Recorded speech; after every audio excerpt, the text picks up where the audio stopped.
نحمده ونصلي ونسلم على رسوله الكريم. أما بعد، أعوذ بالله من الشيطان الرجيم. بسم الله الرحمن الرحيم.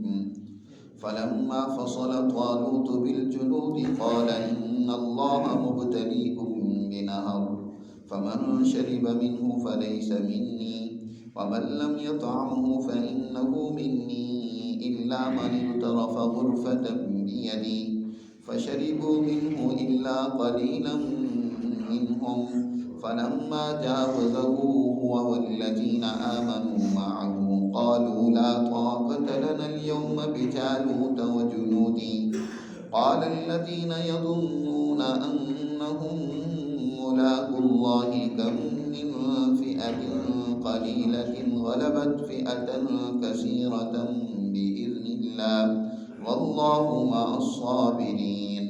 ولما برزوا لجالوت وجنوده قالوا ربنا أفرغ علينا صبرا وثبت أقدامنا وانصرنا على القوم الكافرين فهزموهم بإذن الله وقتل داود جالوت وآتاه الله الملك والحكمة وعلمه مما يشاء ولولا دفع الله الناس بعضهم ببعض لفسدت الأرض ولكن الله ذو فضل على العالمين. تلك آيات الله نتلوها عليك بالحق وإنك لمن المرسلين. صدق اللہ العظیم. گزشتہ آیات مبارکہ میں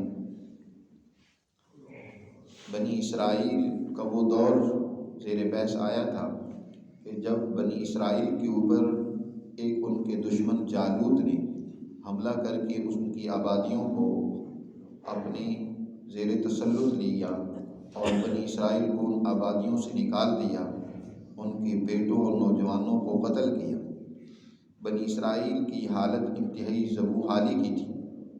وہ اپنے پیغمبر علیہ السلام سے درخواست کرتے ہیں کہ ہمارے اندر اجتماعیت پیدا کریں اور ہمارا کوئی بادشاہ اور لیڈر مقرر کریں. ہم اس کی قیادت میں اپنے علاقوں کو دوبارہ حاصل کرنا چاہتے ہیں اور دشمن کی الغار کو روکنا چاہتے ہیں. اس نے جو ہمیں ہزیمت اور شکست سے دو چار کی ہے تو ہم اس کا مقابلہ کرنا چاہتے ہیں. تو حضرت شمویل پیغمبر جو اس وقت تھے، انہوں نے حضرت طالوت کو ان کا سپہ سالار مقرر کیا. پہلے تو بنی اسرائیل نے طالوت کی سپہ سالاری کو قبول کرنے سے انکار کیا، لیکن جب شمویل علیہ السلام نے یہ بات واضح کی کہ ان کی سپہ سالاری در حقیقت اللہ کی طرف سے اور ان کی تائید و نصرت اللہ کی طرف سے ہوگی، اور اس کے لیے ایک غیبی اشارہ بھی ان کے سامنے ظاہر ہوا کہ وہ تابوت جو دشمن چھین کر لے گیا تھا، جس میں حضرت موسیٰ اور حضرت ہارون علیہ السلام کے تبرکات موجود تھے، ان کی سپہ سالاری کی برکت سے وہ تابوت بنی اسرائیل کے پاس واپس آ جاتا ہے. اب اس کے بعد جب سب نے حضرت طالوت کی سرداری اور سپہ سالاری کو قبول کر لیا تو حضرت طالوت علیہ السلام نے ایک لشکر جمع کرنے کا حکم دیا. فوج میں لڑنے والے نوجوانوں کو بھرتی کرنے کا حکم دیا. حکم تو حضرت طالوت نے نوجوانوں کو بھرتی کرنے کے لیے دیا تھا، لیکن اس وقت حالات کیونکہ اس طرح کے تھے کہ بڑے بوڑھے ہر طرح کے لوگ وہ فوج میں خدمات سر انجام دینے کے لیے حاضر ہو گئے. ایک جوش تھا، ایک جذبہ تھا، وقتی طور پر ایک ہنگامہ تھا، تو ہر ایک چاہتا تھا کہ ہم بھی اس لڑائی میں حصہ لیں. لیکن لڑنا کوئی معمولی عمل نہیں ہے، اس کے لیے تو جان جوکھوں پہ ڈالنی پڑتی ہے. میدان میں بڑی ثابت قدمی اور صبر سے کام لینا پڑتا ہے.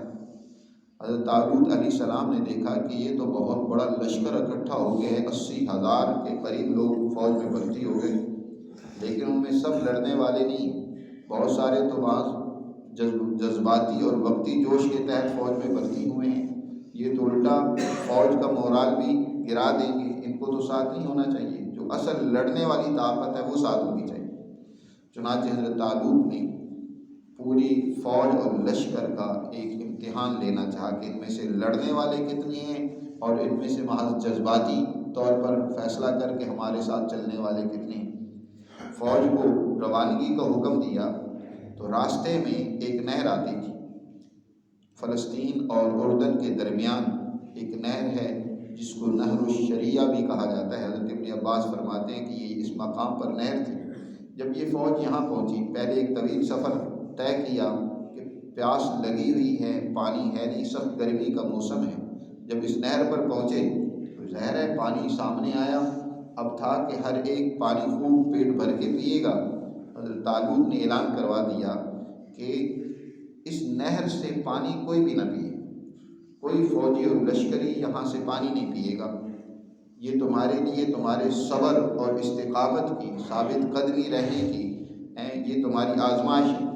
ہاں، کسی کو بہت ہی مجبوری ہے تو وہ صرف ایک ہاتھ پانی، ایک چلو پانی لے کر صرف اپنے ہونٹوں کو گیلا کر سکتا ہے، اپنے منہ کو زیادہ گیلا ایک چلو سے کر سکتا ہے، اس سے زیادہ پینے کی اجازت نہیں۔ اب سوائے چند کے باقی وہ جو جذباتی تھی، جن کے اندر ڈسپلن، نظم و ضبط، امیر کی اطاعت اور صبر نہیں تھا، برداشت نہیں تھی، جو پیاس برداشت نہ کر سکے وہ جو دشمن کے حملے اور وار کو کیسے برداشت کر سکیں گے؟ وہاں تو جانیں جاتی ہیں، جسم کٹتا ہے، وہاں تو خون کے لوتڑے اترتے ہیں، تو وہ کیسے برداشت ہو سکے گا جو پیاس برداشت نہ کر سکے؟ چنانچہ حضرت طالوت نے دیکھا کہ سوائے چند کے باقی سب نے خوب پیٹ بھر کے پانی پیا۔ اتنا پانی پیا کہ پیٹ بوجھل ہو گئے، چلنا مشکل ہو گیا۔ اب نہر کراس کی، اس کے بعد صحرا میں چلنے کی ہمت اور طاقت رہی نہیں، تو وہ کہنے لگے کہ اے طالوت، آج تو دشمن سے لڑنے کی ہم میں کوئی ہمت اور طاقت نہیں ہے، آج کے دن کی جنگ اور لڑائی کو مؤخر کر دیں، کل دیکھیں گے۔ اب ظاہر ہے دشمن کے اوپر آپ نے حملہ کرنا ہے تو یک بارگی اور اچانک دشمن پر پہنچیں گے تو کچھ نتائج دے سکیں گے۔ اگر دشمن سنبھل گیا اور وہ پوری طاقت اور تیاری کے ساتھ تم پر حملہ آور ہو جاتا ہے تو تمہاری تو شکست یقینی بن جائے گی۔ تو طالوت نے کہا کہ نہیں، لڑائی تو آج ہی کرنی ہے، دشمن کو سنبھلنے کا موقع نہیں دینا۔ دیکھتے ہیں کہ کون تم میں سے وہ ہیں جو میرے ساتھ چلنے کی صلاحیت رکھتے ہیں۔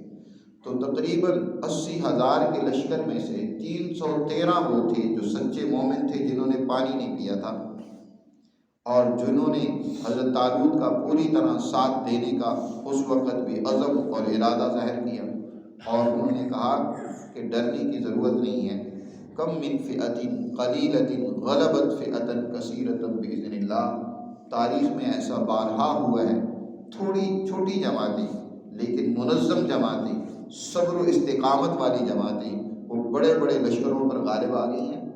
ہم تھوڑے ہیں لیکن اللہ پر ہمارا ایمان و یقین ہے کہ کامیابی ہماری ہی ہوگی۔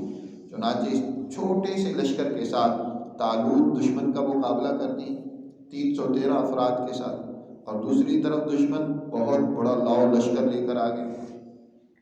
حضرت طالوت نے ایک جنگی حکمت عملی اختیار کی۔ اس دور کے اندر جنگ جو ہوتی تھی تو سپہ سالار خود میدان میں آتا تھا۔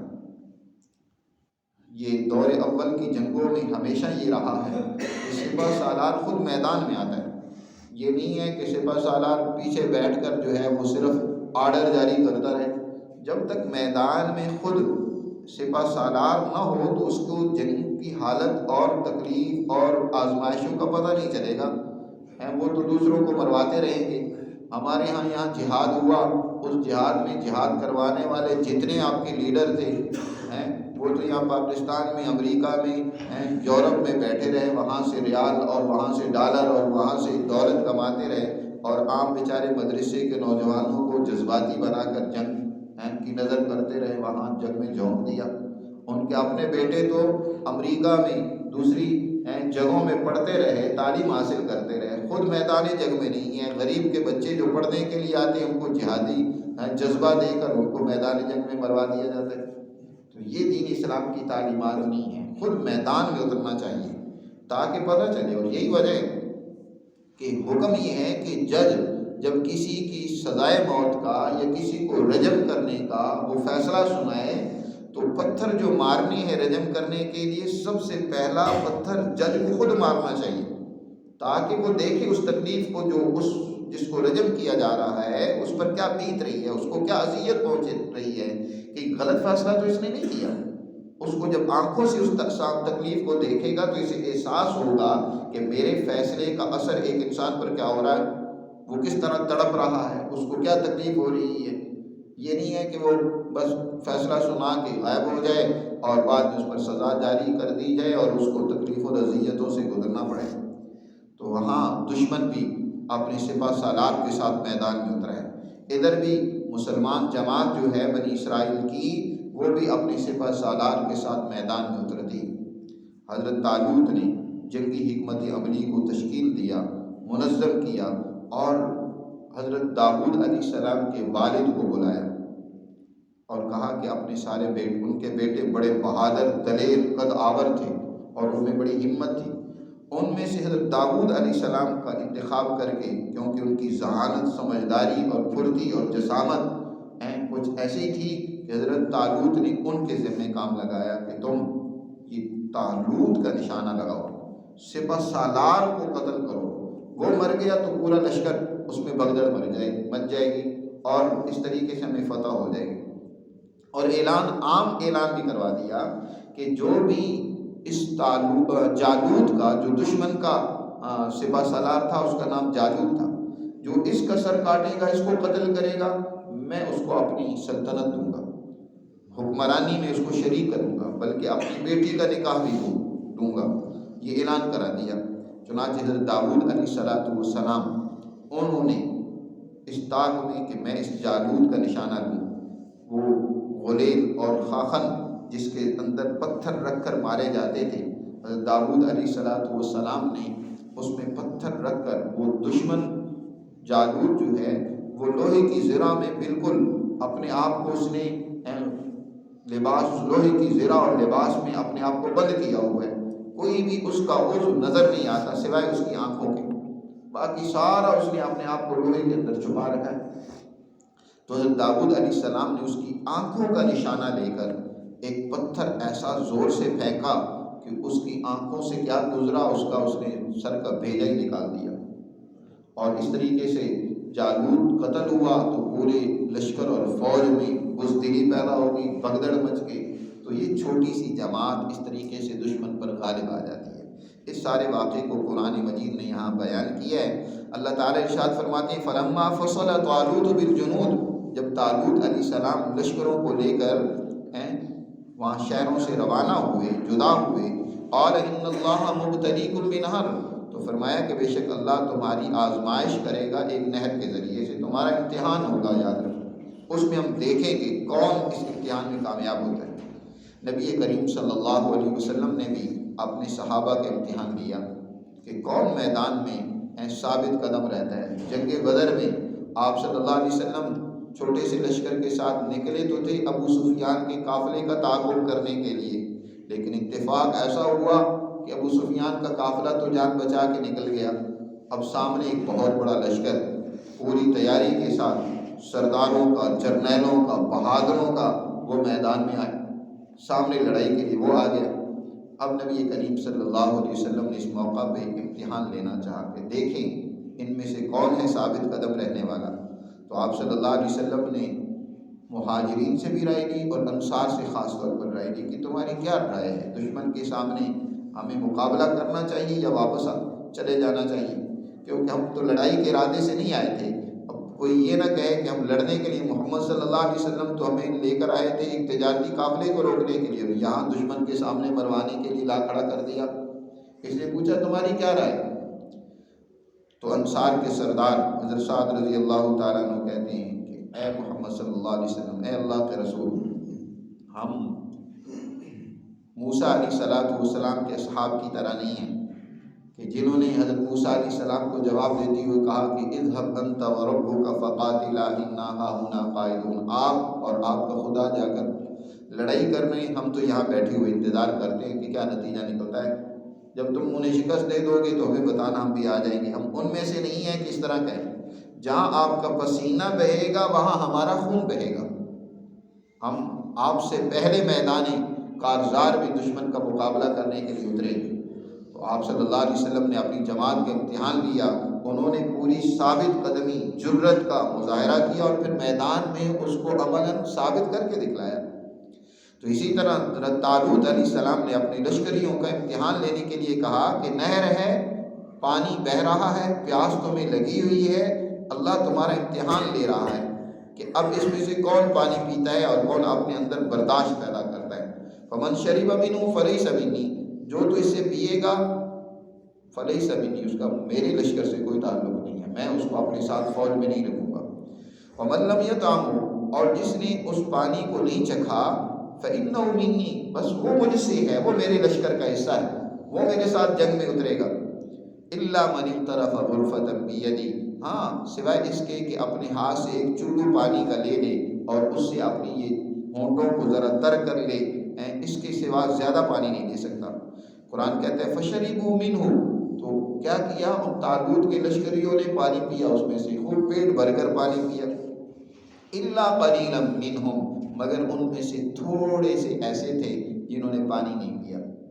313 روایات میں آتا ہے کہ جتنی تعداد نبی کریم صلی اللہ علیہ وسلم کی تھی میدان بدر میں، اتنی سی تعداد طالوت کے ساتھ باقی رہ گئی جی۔ باقی وہ اتنا کثیر لشکر، وہ سب کے سب بزدلی کا مظاہرہ کی انہوں نے کیا، ڈسپلن کو انہوں نے قبول نہیں کیا، کیونکہ امیر کی اطاعت اور ثابت ہونا، ثابت قدم رہنا، یہ دو چیزیں کسی بھی فوج کے لیے بہت ضروری ہیں کہ امیر کی اطاعت ہو، یہ جس کو ڈسپلن کہتے ہیں، نظم و ضبط کہتے ہیں، اور دوسرا یہ ہے کہ اپنے اندر برداشت ہو۔ تو ان کے اندر یہ دونوں چیزیں نہیں کی، امیر کی اطاعت بھی نہیں کی اور ضبط بھی نہیں ہے۔ تو فشربوا منہ الا قلیلا منہ فلما جاوزہ هو والذین آمنوا معه، جب اس نہر سے حضرت طالوت اپنے لشکر کے ساتھ گزر گئے تو حضرت طالوت نے اور ان کے ساتھ جو ایمان والے تھے وہ کہنے لگے، جو دوسرے تھے یعنی جنہوں نے پانی پیا اطاعت نہیں کی، تو وہ کہنے لگے لا طاقت لنا اليوم بجالوت وجنودی، کہ آج ہمیں جالوت اور اس کے لشکروں سے لڑنے کی آج ہم میں ہمت اور طاقت نہیں ہے، آج تو ہم نہیں مقابلہ کر سکتے۔ لیکن وہ جو حضرت طالوت علیہ السلام کے حکم کی اطاعت کرنے والی چھوٹی سی جماعت تھی، وہ کہنے لگے قال الذين يظنون انهم ملاقو الله كم من فئة قليلة غلبت فئة كثيرة بإذن الله والله مع الصابرين، کہ بے شک وہ لوگ جو اللہ سے ملنے کا یقین رکھتے تھے وہ کہنے لگے کہ کم من فئة قلیلہ، کتنی مرتبہ ایسا ہوا ہے کہ چھوٹی سی جماعتیں غلبت فئة کثیرۃ، بڑے بڑے لشکروں پر غالب آ جاتی ہیں، بإذن اللہ، اور یہ اللہ کی تائید اور نصرت سے ہوتا ہے۔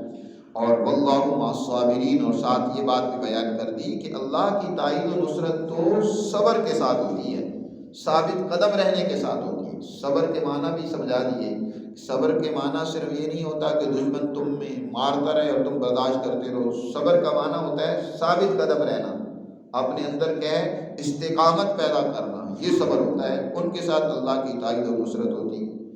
یاد رکھو ہمیشہ چھوٹی جماعتیں جو منظم ہو، حکومت وہی کرتی ہے، غلبہ انہی کا ہوتا ہے۔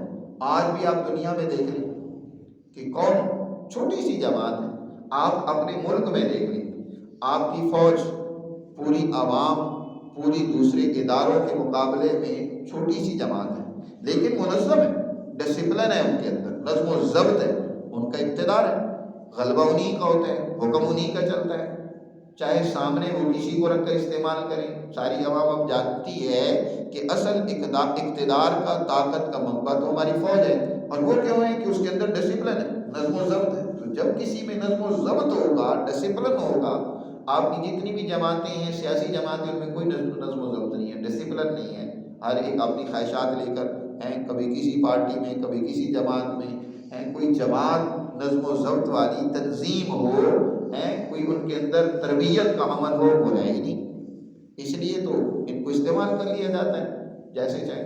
یا دنیا میں بھی دیکھ لیں کہ اس وقت دنیا میں چند ملٹی نیشنل کمپنیاں ہیں جن کے سربراہان ہیں وہ پوری دنیا میں آج اپنا اقتدار اور ہولڈ کر کے ہوئے ہیں۔ جتنی دنیا میں اقتدار ہے اس کا وہ چند ایک گنے چنے افراد ہیں جو اس وقت سرمائے سرمایہ اور دولت کے مالک ہیں، انہوں نے کمپنیاں، ملٹی نیشنل کمپنیاں بنا رکھی ہیں، امریکہ کی حکومت ہو، اسرائیل کی ہو، دنیا بھر کی جہاں بھی حکومتیں ہیں ان کی آرڈر پر رد و بدل ہوتا ہے۔ انہوں نے اپنے اندر ایک ڈسپلن اور نظم و ضبط پیدا کیا ہوا، ایک طاقت پیدا کی ہوئی ہے۔ تو جن میں بھی نظم و ضبط ہوتا ہے تو وہ غالب رہتی ہیں۔ تو اپنے اندر ڈسپلن پیدا کرنے کی ضرورت ہے۔ تربیت کا عمل وہ در حقیقت اس لیے ہوتا ہے کہ انسان کے اندر ڈسپلن ہو، نظم و ضبط ہو، امیر کی اطاعت ہو۔ تو کہا ان نے جو اللہ پر یقین رکھتے تھے کہ ایک دن اللہ کے حضور ہم نے پیش ہونا ہے، کم من فئۃ قلیلۃ غلبت فئۃ کثیرۃ باذن اللہ واللہ مع الصابرین۔ اور اللہ کی تائید اور نصرت بھی، مدد بھی انہی لوگوں کو ملتی ہے جو صبر کرنے والے ہوں۔ اب مقابلہ ہوا، ولما برزوا لجالوت وجنودہ، جب آمنے سامنے ہوئے ہیں یہ فوج طالوت کی، جالوت اور اس کے لشکروں کے مقابلے میں کھڑی ہوئی، قالوا ربنا افرغ، اب اللہ سے دعا کی۔ اب اس چھوٹے سے لشکر نے اللہ کی طرف متوجہ ہو کر دعا کیا کی، ربنا افرغ علینا صبرا وثبت اقدامنا وانصرنا علی القوم الکافرین۔ اے اللہ ہم پر صبر کو انڈیل دے، ہمارے قدموں کو جما دے اور ہمیں کافر قوم پر نصرت اور مدد عطا فرما۔ اب یہ تو دیکھو دعا میدان میں اتر کر کی جا رہی ہے، یہ نہیں ہے کہ بس مسجدوں میں روجروں میں بیٹھے دعائیں کرتے رہو۔ کام تو کرو اللہ کی دشمنی کا، کام تو کرو اللہ کی قانون کی مخالفت کا، کام تو تمہارے ہوں کیا ہیں اللہ کے قانون کو توڑنے کے، دشمنوں کا ساتھ دینے کے۔ ویسے حج کریں گے، عمرے کریں گے، دعائیں کریں گے تو ایسی دعائیں تو اللہ کے ساتھ مذاق کرنا ہے۔ دعا وہ اثر انداز ہوتی ہے جو اللہ کے حکم کو پورا کرنے کے بعد ہو، اللہ کی پہلے اطاعت کریں، جو اللہ کہہ رہا ہے اس پر عمل کر کے پھر اللہ سے دعا مانگیں۔ پھر اس جماعت نے نصرت کی، فتح کی دعا بعد میں مانگی، پہلے کیا دعا مانگی، ربنا افرغ علینا صبرا، اے اللہ ہم پر صبر انڈیل دے۔ پہلے صبر، میدان میں ہمیں دشمن کے مقابلے میں ثابت قدم رہنے کی توفیق عطا فرما۔ پہلے دشمن کے مقابلے کی دعا کی، اس کے بعد آخر میں کہا وانصرنا علی القوم الکافرین، کافر قوم کے مقابلے میں ہماری مدد فرما، ہمیں کامیابی عطا فرما۔ مدد کی بعد میں دعا کی ہے۔ آج قطعیت حضور نے ارشاد فرمایا کہ وہ دعا اللہ قبول نہیں کرتا جو قطعیت رحم سے کی جاتی ہے، یعنی رشتوں کو توڑنے کے طور پر جو دعا کی جاتی ہے، رشتے توڑنے کے لیے، انسانیت کو دکھ پہنچانے کے لیے، اپنی قوم کو برباد کرنے کے لیے، جو اپنے مفادات کے لیے کام کیا جاتا ہے اور پھر اس کے بعد دعائیں کی جاتی ہیں، تو اللہ ایسی دعاؤں کو کہاں قبول کرتا ہے؟ آپ کے سارے لیڈر حج بھی کرتے ہیں، عمرے بھی کرتے ہیں، بڑے بڑے اجتماعات میں بھی شریک ہوتے ہیں جہاں دعائیں ہوتی ہیں، لیکن کام اور کردار کیا کرتے ہیں؟ قوم کو برباد کرنے کا، قوم کو ان کے مسائل کو حل کرنے کی بجائے اپنی بدماشی اور عیاشیوں کا کام کرتے ہیں، قوم کو بیچنے کا، ان کی تکلیفوں کا کام اور کردار ادا کرتے ہیں۔ تو اب ان کی وہ دعائیں، ان کی وہ عبادتیں، وہ ان کے حج اور عمرے، ان کی کیا حیثیت ہے؟ بہت سارے سادے سے لوگ کہہ رہے ہوتے ہیں کہ جناب فلاں بڑا نیک لیڈر گزرا ہے، فلاں بڑا جرنیل بڑا نیک تھا، اس نے بڑے اچھے کام کیے، بڑا تہجد گزار تھا، بڑی عبادت کیا کرتا تھا۔ بھئی دیکھنا تو یہ ہے کہ وہ قوم کا لیڈر ہے تو اس نے قوم کے ساتھ کیا کیا؟ قوم کو اس نے کیا ہے دشمن کا اعلی کار بنا کر جہاد افغانستان کی نظر کر دیا، دشمن کی جنگ اپنے سر لے لی، یا وہ کیا کرتا رہا جی؟ قوم کے ساتھ اس کا کیا رویہ رہا؟ یہ دیکھنے کی ضرورت ہوتی ہے کہ اس کا عمل کیا ہے، اس کا اپنا کردار کیا ہے۔ اس کے بعد جب کوئی نیک عمل کیا جاتا ہے، دعا کی جاتی ہے تو وہ قبول ہوتی ہے۔ اب یہ حضرت طالوت علیہ السلام اور ان کا یہ لشکر جو چھوٹا سا ہے 313 افراد پر، میدان میں دشمن کے مقابلے میں اترا۔ قرآن کہتا ہے وَلَمَّا بَرَزُوا لِجَالُوتَ وَجُنُودِهِ، جب یہ مقابلے میں آئے جالوت اور اس کے لشکر کے، پھر کہا ربنا افرغ علینا صبرا۔ ایک طالب علم ساری رات سویا رہے، محنت کوئی نہ کرے اور امتحان کے لیے بس دعا کرتا رہے اللہ میں اچھے نمبروں پر پاس ہو جاؤں، اللہ کا قانون ہی نہیں ہے۔ ایسوں کو اللہ تھوڑی نصرت دیتا ہے، فتح دیتا ہے۔ نصرت تو ان کے لیے جو اپنی بھرپور صلاحیت استعمال کرتے ہیں، یہ اللہ کا حکم ہے۔ پہلے اس کو پورا کرتے ہیں، پھر اس کے ساتھ اللہ سے مدد مانگتے ہیں، منصورنا علی القوم الکافرین۔ آج ہمارا حال بھی یہی ہے کہ ہم سب کے اخلاق، رویے وہ تو ہیں انسانیت دشمنی کے، اور ہم دعائیں کر رہے ہوتے ہیں، بڑی بڑی لمبی دعائیں کر رہے ہوتے ہیں، لاکھوں کے اجتماعات دعائیں کر رہے ہوتے ہیں، وہ دعائیں کہاں سے قبول ہوں گی؟ کردار ہمارا تو دشمن کے مقابلے کا ہے نہیں ہے، بلکہ دشمن کا ہم ساتھ دے رہے ہوتے ہیں، دشمن کے لیے اعلی کار بن رہے ہوتے ہیں، اس کے لیے استعمال ہو رہے ہوتے ہیں، اور دعائیں لمبی لمبی مانگ رہے ہوتے ہیں۔ تو یہ دعا کوئی حیثیت نہیں رکھتی۔ اصل دعا تو وہ ہے جو اس لشکر نے مانگی، جس کا قرآن نے یہاں ذکر کیا کہ وَلَمَّا بَرَزُوا لِجَالُوتَ وَجُنُودِهِ قَالُوا رَبَّنَا أَفْرِغْ عَلَيْنَا صَبْرًا۔ صبر کی بھی وضاحت کر دی کہ صبر ہمیں عطا فرما۔ اب یہاں صبر یہ نہیں ہے کہ میدان میں اترے ہیں، دشمن ہمیں مارتا رہے اور ہم برداشت کرتے رہے۔ صبر کا مطلب یہ ہے کہ ہمیں استقامت عطا فرما، ضبط عطا فرما۔ آج صبر کی بھی ایک عجیب وہ ایک معنی صبر کا آخری درجے کا ہے۔ اصل صبر یہ ہے کہ دشمن کے مقابلے میں ڈٹ جانا، ثابت قدم رہنا، وَثَبِّتْ أَقْدَامَنَا وَانصُرْنَا عَلَى الْقَوْمِ الْكَافِرِينَ۔ فَهَزَمُوهُمْ بِإِذْنِ اللَّهِ، لہذا انہوں نے اللہ کی اجازت سے دشمن کو شکست دے دی۔ بِإِذْنِ اللَّهِ سے مراد اللہ کی تائید اور نصرت سے، اللہ کی طرف سے بھی۔ پھر اس وقت اللہ کی فوجیں، فرشتوں کی فوجیں وہ تائید اور نصرت کے لیے اترتی ہیں جب اللہ کے تمام احکامات کو پورا کر لیا جاتا ہے۔ نبی کریم صلی اللہ علیہ وسلم بدر کے میدان میں صحابہ کو دشمن کے مقابلے میں اتارا، اس کے بعد آپ صلی اللہ علیہ وسلم اپنے اس خیمے میں جا کر اللہ کے حضور رو کر گڑ گڑا کر دعا کرتے ہیں کہ یا اللہ یہ مٹھی بھر جماعت آج یہ شکست کھا گئی تو تیرا نام لینے والا باقی نہیں رہے گا، کون تیرے دین کو غالب کرے گا؟ آج تو ہماری مدد فرما، نصرت فرما۔ جب دشمن کے مقابلے میں میدان میں اترے اس کے بعد دعا کی یا اللہ ہماری مدد فرما۔ اسی طرح یہاں بھی قرآن اس واقعے کو ذکر کر رہا ہے کہ فَهْزَمُوهُمْ بِإِذْنِ اللَّهِ وَقَتَلَ داؤد جالوت، اور داؤد علیہ السلام نے جالوت کو جو دشمن کا سپہ سالار تھا اس کو قتل کر دیا۔ اس کے بعد پھر حضرت داؤد علیہ السلام کو اللہ نے حکومت بھی عطا فرمائی، حکمت بھی عطا فرمائی اور علم بھی عطا فرمایا۔ وَآتَاهُ اللَّهُ الْمُلْكَ وَالْحِكْمَةَ وَعَلَّمَهُ مِمَّا يَشَاءُ، اور اللہ نے حضرت داؤد کو ملک عطا کیا، کیونکہ سپہ سالار جو ہوتا ہے وہ حکمرانی نہیں کر سکتا۔ سپہ سالار کا کام تو در حقیقت فوجوں کو لڑانا ہوتا ہے، ان کے اندر ڈسپلن، نظم و ضبط اور ان کی ٹریننگ ہوتی ہے۔ اب وہ مملکت کے نظام اور امور کو چلانے کے لیے الگ فرد ہونا چاہیے، تو مملکت کا نظام اس کے بعد حضرت داؤد علیہ السلام کے سپرد ہوا۔ اس سے پہلے بنی اسرائیل چھوٹی چھوٹی اجتماعیتوں میں، بستیوں اور شہروں میں بٹی ہوئی تھی۔ حضرت داؤد علیہ السلام نے اپنی اعلیٰ حکمت اور بصیرت کے تحت ساری بنی اسرائیل کو جمع کیا، ان میں اجتماعیت پیدا کی، ایک قومی سطح کی ایک جو ہے مملکت اور سلطنت کا قیام کیا، اور اس کے بعد ان کے بیٹے حضرت سلیمان علیہ السلام نے بین الاقوامی سطح کی سلطنت کا قیام کیا اور ایک بین الاقوامی سطح پہ حکومت قائم کی۔ تو اللہ تعالیٰ ارشاد فرما رہے ہیں کہ ہم نے داؤد کو ملک بھی دیا، حکمت بھی دی۔ حکمت سے مراد نبوت ہے، اللہ نے ان کو نبوت سے بھی سرفراز کیا۔ وَعَلَّمَهُ مِمَّا يَشَاءُ، اور جو علم چاہا ان کو وہ بھی عطا فرمایا، یعنی جو علم مملکت کے چلانے کے لیے۔ دوسری جگہ پر فرمایا وَفَصْلَ الْخِطَابِ، دو کن فیصلہ کرنا، اس کی صلاحیت بھی عطا فرمائی۔ حضرت داؤد علیہ السلام کو اور بھی اللہ نے بہت سارے علوم عطا فرمائے، جیسے ایک جگہ پر اللہ تعالیٰ نے ارشاد فرمایا کہ وَعَلَّمْنَاهُ صَنْعَةَ لَبُوسٍ لَكُمْ لِتُحْصِنَكُم مِّن بَأْسِكُمْ، ہم نے داؤد علیہ السلام کو آہن گری، لوہے سے کیسے لباس بنایا جائے، دشمن سے لڑنے کے لیے زریں کیسی بنائی جائے، ہم نے اس کا علم ان کو عطا کر دیا۔ حضرت داؤد علیہ السلام بہترین زریں بنایا کرتے تھے۔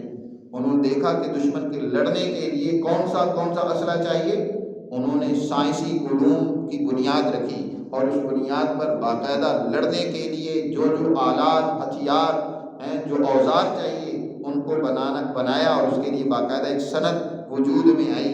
داؤد علیہ السلام نے اس کو قائم کیا۔ تو فرمایا وَعَلَّمَهُ مِمَّا يَشَاءُ۔ اس کے علاوہ حضرت داؤد علیہ السلام دنیا کے سب سے پہلے شاعر بھی ہیں۔ ادب کی دنیا میں نثر پر نظم کو ہمیشہ اہمیت اور فضیلت رہی ہے۔ نظم جس کے ذریعے سے ادب کا پتہ چلتا ہے۔ دنیا میں ہمارے سامنے جو سب سے قدیم ترین شاعری کا نسخہ ہمارے پاس ہے وہ حضرت ابراہیم علیہ السلام کے بعد ہومر کا، یونان کا یہ بہت بڑا شاعر گزرا ہے۔ حضرت داؤد علیہ السلام 1 صدی ہومر سے بھی پہلے کے، یعنی حضرت داؤد علیہ السلام وہ جو زبور جو ان کا کلام ہے، جس کو قرآن نے بھی ذکر کیا ہے کہ جب وہ زبور پڑھتے تھے تو پرندوں میں بھی عجیب سکتہ طاری ہو جاتا تھا، اڑتے ہوئے پرندے رک جاتے تھے اور ان کا کلام سنتے تھے۔ اللہ نے ان کو عجیب، اللہ نے داؤدی مشہور ہے کہ عجیب اللہ نے آواز بھی دی تھی اور فن دیا تھا کہ کلام کے اندر جو ہے وہ نظم کے انداز میں، شعر کے انداز میں اللہ کی حمد اور مدح و ثنا ایسے بیان کرتے تھے کہ ہر چیز اپنی جگہ اس پر ایک سکون سا طاری ہو جاتا تھا۔ تو وَعَلَّمَهُ مِمَّا يَشَاءُ، حضرت ابراہیم علیہ السلام اور حضرت عیسیٰ علیہ السلام کے درمیان کا جو زمانہ ہے وہ 2000 سال ہے، 2000 سال۔ تو حضرت عیسیٰ علیہ السلام جو آج ہمارے ہاں عیسوی چلتی ہے، حضرت عیسیٰ علیہ السلام کی ولادت سے آج 2022 چل رہا ہے، یہ 2022 عیسوی ہے، یعنی حضرت عیسیٰ علیہ، اور اگر اس سے 2000 سال اور پہلے شامل کر لیے جائیں تو ابراہیمی آ جاتی ہے، سنہ ابراہیمی وجود میں آ جاتی ہے۔ حضرت ابراہیم علیہ السلام وہ اولو العزم پیغمبر ہیں جنہوں نے دین حنیفیت کی بنیاد رکھی تھی، اور حضرت داؤد علیہ السلام ابراہیم علیہ السلام سے 1000 سال بعد میں آئے، 1000 سال بعد میں یہ دنیا میں تشریف لائے۔ تو اللہ نے یہاں ان کا ذکر کیا، مختلف مقامات پر داؤد علیہ السلام کی سلطنت اور حکمرانی کا ذکر آتا ہے، اسی طرح ان کے بیٹے سلیمان علیہ السلام کی حکمرانی کا ذکر آتا ہے۔ اللہ نے بنی اسرائیل میں یہ دور ان کی حکمرانی کے عروج کا رکھا تھا، اس دور میں اعلیٰ درجے کی بلند پایہ حکومتیں قائم ہوئی تھی بنی اسرائیل کی، اسی کا یہاں بھی ذکر ہے۔ فرمایا وَعَلَّمَهُ مِمَّا يَشَاءُ وَلَوْلَا دَفْعُ اللَّهِ النَّاسَ بَعْضَهُم بِبَعْضٍ لَفَسَدَتِ الْأَرْضُ، قرآن نے ایک اور بات واضح کی ہے، یہ جنگ، لڑائیاں، قتل و غارت گیری جو دنیا میں تھی، فساد جو تھا، اس کو ختم کرنے کے لیے ضروری ہے ایک مسلمان جماعت، اس کے اوپر لازم ہے کہ وہ دنیا میں جو فساد ہے اس کو مٹانے کے لیے کردار ادا کرے۔ اگر ظالموں کے ظلم، فسادیوں کے فساد، قتل اور غارت گیری کرنے والوں کی لوٹ مار کو روکنے کے لیے سچی مسلمان جماعت میدان میں نہیں اترے گی تو یہ دنیا فساد سے بھر جائے گی، لفسدت الارض، زمین فساد سے بھر جائے گی۔ اللہ یہ چاہتا ہے کہ سچی مسلمان جماعت ہمیشہ ظالموں کے ظلم کو روکے۔ دوسری جگہ پر اللہ نے ارشاد فرمایا کہ اگر اللہ لڑائی کا حکم نہ دیتا تو لَهُدِّمَتْ صَوَامِعُ وَبِيَعٌ وَصَلَوَاتٌ وَمَسَاجِدُ يُذْكَرُ فِيهَا اسْمُ اللَّهِ كَثِيرًا، تو یہ مسجدیں، یہ عبادت گاہیں ویران ہو جاتی، اللہ کا نام لینے والا کوئی نہ ہوتا، دنیا میں شر ہی شر کا غلبہ ہو جاتا۔ اس لیے سچی جماعت ہمیشہ دنیا میں ہونا ضروری ہے جو فساد کو، ظلم کو مٹانے کے لیے کردار ادا کرے۔ اسی کو فرمایا وَلَوْلَا دَفْعُ اللَّهِ النَّاسَ، اگر لوگوں کے ظلم کو اللہ دور نہ کرے، بَعْضَهُم بِبَعْضٍ، بعض کے ظلم کو بعض کے ذریعے سے، ظالموں کے ظلم کو سچی عادل جماعت کے ذریعے سے دور اللہ نہ کرے تو لَفَسَدَتِ الْأَرْضُ، زمین فساد سے بھر جائے۔ لیکن وَلَٰكِنَّ اللَّهَ ذُو فَضْلٍ عَلَى الْعَالَمِينَ، اللہ دنیا والوں پر بڑا فضل کرنے والا ہے، بڑا مہربان ہے، اس لیے اللہ فضل کرتا ہے اور سچی جماعت کے ذریعے سے دنیا میں عدل قائم کرتا ہے۔ تِلْكَ آیاتُ اللَّهِ نَتْلُوهَا، اب یہ بنی اسرائیل کے واقعات کی کس طرح انہوں نے ظالموں کو شکست دی، یہ واقعات بیان کرنے کے بعد اللہ کہتا ہے کہ دیکھو یہ اللہ کے احکامات اور قوانین ہیں، نَتْلُوهَا عَلَيْكَ بِالْحَقِّ، جن کو ہم پوری حق اور سچائی کے ساتھ تمہارے سامنے پیش کر رہے ہیں، تمہارے سامنے پڑھ رہے ہیں، لہذا تمہیں بھی اے مسلمانوں ان پر عمل کرنا چاہیے۔ وَإِنَّكَ لَمِنَ الْمُرْسَلِينَ، اور بے شک آپ اے محمد صلی اللہ علیہ وسلم رسولوں میں سے ہیں، آپ کی یہ ذمہ داری ہے کہ آپ ایک سچی جماعت کے ذریعے سے دنیا سے فساد کو ختم کریں۔ آپ کی دنیا میں آنے کا مقصد کیا تھا؟ ہر یہاں مسلمان جماعت حضور کے آنے کا مقصد کوئی نہ کوئی بیان کر رہا ہوتا ہے، حضور اس لیے تشریف لائے، حضور کے اخلاق اور سیرت اور کردار کو جب بیان کیا جاتا ہے تو عام طور پر ان چیزوں کو زیادہ نمایاں طریقے سے بیان کیا جاتا ہے جن کا دشمن سے مقابلے کے ساتھ کوئی تعلق نہیں، دنیا سے ظلم ختم کرنے کے ساتھ کوئی تعلق نہیں ہوتا، فساد کو مٹانے سے کوئی تعلق نہیں ہوتا۔ قرآن یہاں یہ کہہ رہا ہے کہ آپ بھی اللہ کے رسول ہیں، جیسے حضرت شمویل نے طالوت کو سپہ سالار بنایا، ایک لشکر منظم کیا، دشمن ظالم طاقت و قوت کو شکست دی۔ آپ بھی اللہ کے رسول ہیں اور آپ کی بھی ذمہ داری ہے کہ دنیا سے فساد کو مٹائیں، دنیا میں عدل کو قائم کریں، دنیا کے اندر امن کو قائم کریں، دنیا کے اندر انسانیت کے لیے کردار ادا کریں۔ اور چنانچہ آپ صلی اللہ علیہ وسلم نے اور آپ کی جماعت نے دنیا میں عدل، امن، خوشحالی قائم کی، دنیا سے فساد کو ختم کیا، دنیا کے اندر جو فتنہ اور جھگڑے اور خرابیاں تھیں حضور صلی اللہ علیہ وسلم کی محنت اور جدوجہد کے نتیجے میں وہ ختم ہو۔ آج حضور کے ماننے والوں پر لازم ہے کہ وہ یہ کردار ادا کریں۔ اللہ ہمیں سمجھ نصیب فرمائے۔